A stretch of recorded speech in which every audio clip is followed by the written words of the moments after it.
This is ഇതിൻ.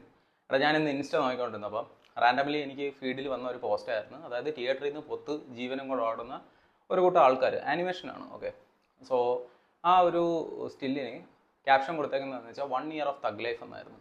അപ്പോൾ ഞാൻ അപ്പോഴാണ് ആലോചിക്കുന്നത്, ഈ അവരത് ഇറങ്ങിയിട്ട് 1 കൊല്ലം ആയല്ലേ, സമയം പോണ പോക്ക്.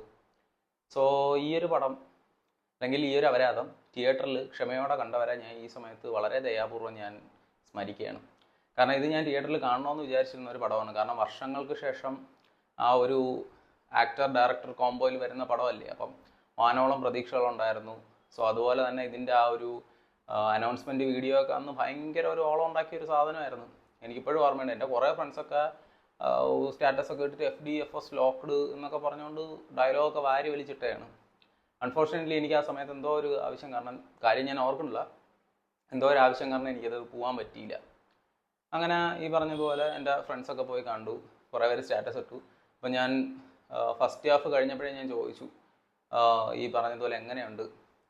അപ്പോഴേക്കും പറഞ്ഞതെന്ന് വെച്ചാൽ ഈ കോംബോ ഒരു നായകനും പ്രതീക്ഷിച്ചുകൊണ്ട് പോയതായിരുന്നു. അവസാനം നായകനും നാട്ടുകാരും എല്ലാം കൂടെ മൂഞ്ചിച്ച് തന്നു എന്നാണ് പറഞ്ഞത്.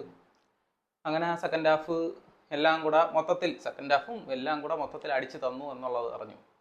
അപ്പം ആദ്യ ദിവസം തന്നെ ഞാൻ അറിഞ്ഞു STR മരിക്കും എന്നുള്ളത്. അങ്ങനെ അപരാധം അറിഞ്ഞത് കൊണ്ട് തന്നെ ഞാൻ പിന്നെ തിയേറ്ററിൽ പോകാനൊന്നും നിന്നില്ല. അങ്ങനെ OTT വന്ന് കണ്ടു. വെറും അപരാധമല്ല, കൊടും അപരാധം വേണമെന്ന് എനിക്ക് വേണം പറയാനുള്ളത്. കാര്യം അവിഹിതത്തിനെ വെറും BP എന്നോ അല്ലെങ്കിൽ കൊളസ്ട്രോൾ എന്നോ എന്ന് പറഞ്ഞ് നോർമലൈസ് ചെയ്യുന്ന ആ ഒരു കാര്യമൊക്കെ കാണുമ്പോൾ ഇങ്ങനെ കലിനിങ്ങനെ തരിച്ച് വരും. അതും ഒന്ന്.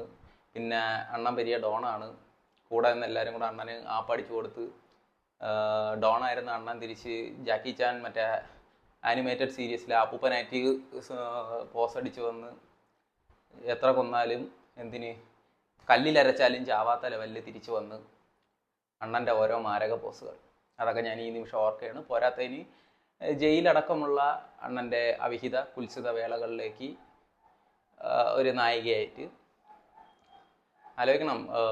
എടുത്ത് വളർത്തുന്ന ക്യാരക്ടർ എന്തോ ആണ് ചിമ്പുവിൻ്റെത്. അവസാനം എടുത്ത് വളർത്തിയ കമലഹാസനും അങ്ങനെ വളർത്തിയ ചിമ്പുവിനും, അങ്ങനെ വളരേണ്ടി വന്ന ചിമ്പുവിനും ഒരേ അവിഹിത കഥാപാത്രം. എന്നിട്ട് ഇതേ കഥാപാത്രം, അതായത് ചിമ്പുവിൻ്റെ ആ ഒരു കഥാപാത്രം ഒറ്റ വെടിയിൽ തന്നെ തീരും. ഇതിൻ്റെ ഇടയ്ക്ക് ബാബുരാജ് അയ്യോ കോമഡി പീസായിട്ട് അതങ്ങനെ. അതുപോലെ എന്നെ 1 കൊല്ലം ആയില്ലേ, ഞാൻ അന്ന് കണ്ടതാണ്, എനിക്ക് ഓർക്കുന്നില്ല.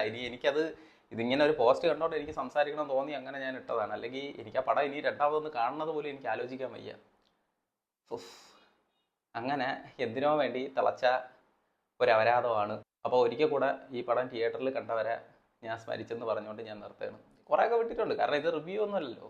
കാരണം ഈ അപരാധം ഓൾറെഡി കണ്ടതല്ലേ എല്ലാവരും. ചിലർ പാതിക്ക് വെച്ച് അണച്ചു പോയി എന്ന് വരെ കേട്ടവരുണ്ട്, ചിലർ കണ്ടില്ല എന്ന് തന്നെ പറഞ്ഞവരുണ്ട്. അപ്പോൾ ശരി.